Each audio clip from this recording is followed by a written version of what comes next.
What does Quran say about being tested. Quran क्या कहता है टेस्ट किए जाने पे, हमारे टेस्ट किए जाने पे कुरान क्या कहता है। अगर कुरान का इल्म बच्चे को पहले से है, समझ के कुरान को समझ के बच्चे को पहले से है, तो उसका बचपन भी जवाबों से भरा गुजरेगा, उसकी जवानी भी, उसका बुढ़ापा भी। अगर नहीं है तो फिर वो मज़ा नहीं आएगा उसको ज़िंदगी जीने में, क्योंकि ये इतना ज़्यादा मनोरंजन देता है अपनी जवाबों से। कुरान इतना ज़्यादा आपको एंटरटेन करता है कि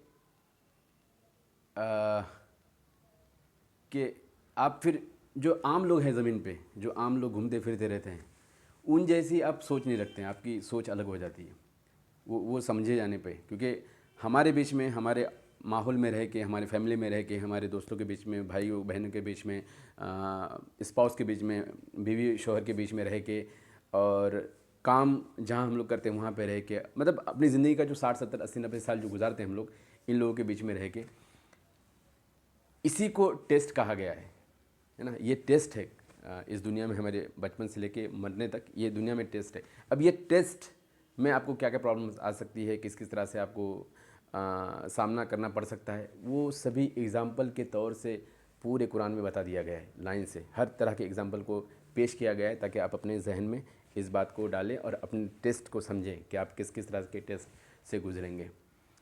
और देखिए, लोग हो सकता है आपको बोलें कि आप बहुत ज़्यादा इंटेलिजेंट हैं या फिर बहुत ज़्यादा शातिर हैं, तो उसकी वजह ये होगी कि आपको अपने जीवन को बिताने का, आराम से बिता के मरने तक के टाइम के बीच में का जो हम लोग समय बिताते हैं ज़मीन पे, इसको आराम से अच्छे से बिताने का आपको गाइड मिल जाता है ना, आपको तरीका मिल जाता है।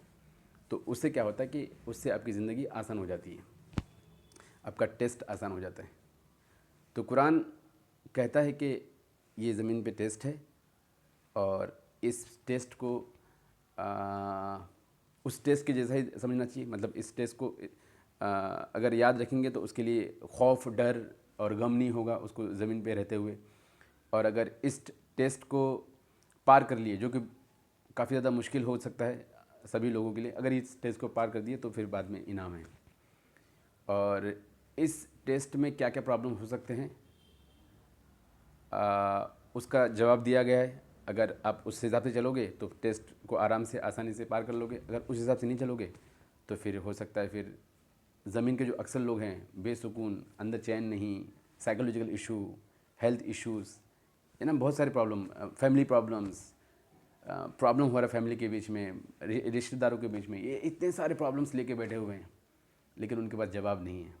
तो कुरान जवाब देता है उन प्रॉब्लम्स से जूझने के लिए, और उन प्रॉब्लम्स से मुक्ति पाने के लिए, निजात पाने के लिए कुरान गाइड करता है कि आपको किस तरह से चलना चाहिए, कैसे चलना चाहिए अगर इस टेस्ट को कम करना। अच्छा, ये टेस्ट जो है ना, ये ज़िंदगी का जो टेस्ट है, ये कई गुना ज़्यादा मुश्किल है हमारे यूनिवर्सिटी के टेस्ट से। हम लोग जो इंजीनियरिंग में जो हम लोग पेपर लिखते हैं, हाई स्कूल कॉलेजेस में पेपर लिखते हैं, मेडिकल में हम रहते हैं, मेडिकल में पेपर लिखते हैं, मतलब जहाँ जहाँ पे हम लोग ग्रेजुएशन, पोस्ट ग्रेजुएशन, पीएचडी करते हैं, 10 पीएचडी, 50 पीएचडी, 60 पीएचडी कर भी लिए, तो उनसे भी ज़्यादा मतलब वो लोग भी अपने जीवन के टेस्ट को अच्छे से पार नहीं कर पाते हैं अगर उसको करेक्ट गाइडेंस ना मिले। फॉर एग्ज़ाम्पल द कुरान, अगर कुरान नहीं मिला तो उसको उन टेस्ट से जूझने का, उन प्रॉब्लम्स से जूझने का, और उन प्रॉब्लम्स को, उन हडल को पार करके आगे बढ़ने का आंसर नहीं मिलता इन लोगों को। इसलिए आप देखेंगे कि जो आजकल जो इंटेलेक्चुअल लोग होते हैं, वो पढ़े लिखे लोगों के साथ, स्पेशली ग्रेजुएशन किए हुए, पोस्ट ग्रेजुएशन किए हुए, वो किसी भी दुनिया की किसी भी यूनिवर्सिटी से निकला हुआ बंदा हो, उसके साथ बातचीत करना पसंद नहीं करते हैं, क्योंकि उनके पास जवाब ही नहीं होता है। तो आपको उस टेस्ट को पार करने के जवाब मिलते हैं कुरान के अंदर। Thank you.